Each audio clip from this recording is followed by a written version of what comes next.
एक नेता जेल में है लेकिन उसकी गैर मौजूदगी में सड़क पर भीड़ बढ़ रही है। बूंदी के केशवराय पाटन में नरेश मीणा की रिहाई की मांग को लेकर सर्व समाज के बैनर तले बड़ा प्रदर्शन हुआ। प्रदर्शनकारियों ने एसडीएम कार्यालय का घेराव किया, राज्यपाल के नाम ज्ञापन सौंपा और चेतावनी दी कि मांग पूरी नहीं हुई तो आंदोलन को राजस्थान के दूसरे जिलों तक ले जाया जाएगा। तो सवाल सिर्फ ये नहीं है कि नरेश मीणा कब जेल से बाहर आएंगे, सवाल यह है कि क्या नरेश मीणा की गैर मौजूदगी ही उनकी राजनीतिक मौजूदगी को और बड़ा कर रही है, क्योंकि राजनीति में एक अजीब स्थिति होती है। नेता सामने हो तो उसके खिलाफ नाराजगी भी होती है, सवाल भी होते हैं और आलोचना भी होती है, लेकिन जब वही नेता जेल में चला जाता है तो उसके समर्थक उसके नाम पर सड़कों पर उतरने लगते हैं, तो उसकी राजनीति का केंद्र नेता से हटकर भावना और आंदोलन बन जाता है।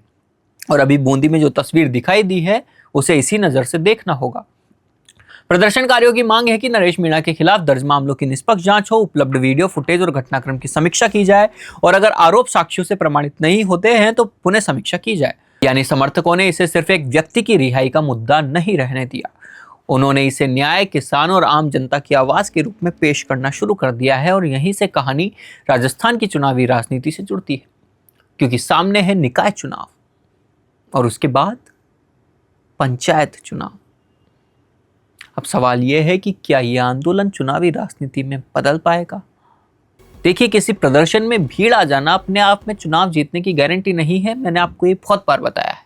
भीड़ को वोट में बदलना बिल्कुल अलग बात है, लेकिन नरेश मीणा के मामले में एक चीज जरूरी है, उनके समर्थक सिर्फ एक जगह नहीं दिखाई दे रहे हैं, अलग अलग जगहों और जिलों में उनके समर्थन में इसी तरह के मोबिलाइजेशन होता है। स्थानीय नेता जुड़ते हैं और ये मुद्दा गांव और कस्बों तक पहुंचता है।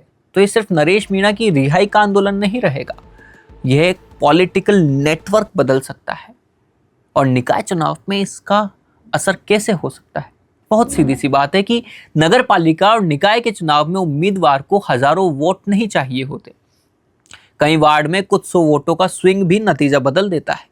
अगर किसी वार्ड में बीजेपी और कांग्रेस के बीच सीधा मुकाबला है, नरेश मीणा समर्थक उम्मीदवार या समर्थक वोट एक तरफ कंसोलिडेट हो जाते हैं तो तीसरा खिलाड़ी चुनाव का नतीजा तय कर सकता है। और यही पंचायत चुनाव में और ज्यादा महत्वपूर्ण हो जाता है, क्योंकि पंचायत की राजनीति में जातीय, सामाजिक और स्थानीय नेटवर्क बहुत प्रभावी होते हैं। और अगर कोई आंदोलन सर्व समाज के नाम पर विस्तार करता है तो उसका राजनीतिक प्रभाव सिर्फ एक पार्टी के खिलाफ वोट काटने तक सीमित नहीं रह सकता।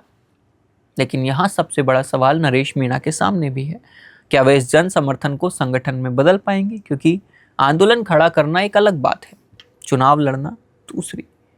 और चुनाव में बूथ, उम्मीदवार, पैसा, संगठन, स्थानीय समीकरण और आखिरी दिन तक कार्यकर्ता संभालना बिल्कुल अलग चुनौती होती है। इसलिए नरेश मीणा के आने वाले निकाय और पंचायत चुनाव सिर्फ चुनाव नहीं होंगे, वो ये तय करेंगे कि उनकी राजनीति एक व्यक्ति केंद्रित आंदोलन है या राजस्थान में एक स्थायी राजनीति ताकत बनने की शुरुआत। और बीजेपी, कांग्रेस के लिए भी यही सबसे बड़ा सवाल है कि क्या वे नरेश मीणा को सिर्फ एक आंदोलनकारी नेता मानकर नजरअंदाज कर देंगे या फिर समझेंगे कि अगर ये नाराजगी चुनाव मैदान में उतर गई तो इसका नुकसान दोनों बड़े दलों को अलग अलग इलाकों में हो सकता है। क्योंकि राजस्थान की राजनीति में तीसरी ताकत का इतिहास बहुत पुराना नहीं है, लेकिन हर बार जब कोई तीसरा खिलाड़ी मजबूत हुआ है उसने सिर्फ अपनी सीटें नहीं जीती, उसने बीजेपी और कांग्रेस के बीच के समीकरण भी बदले हैं। इसलिए बूंदी की इस तस्वीर को सिर्फ एक प्रदर्शन की तरह समझना शायद गलती होगी। आज मांग है कि नरेश मीणा को रिहा करो, कल यही भीड़ अगर चुनावी मैदान में उतर जाती है तो सवाल बदल जाएगा। राजस्थान की राजनीति में नरेश मीणा की जगह कहां है?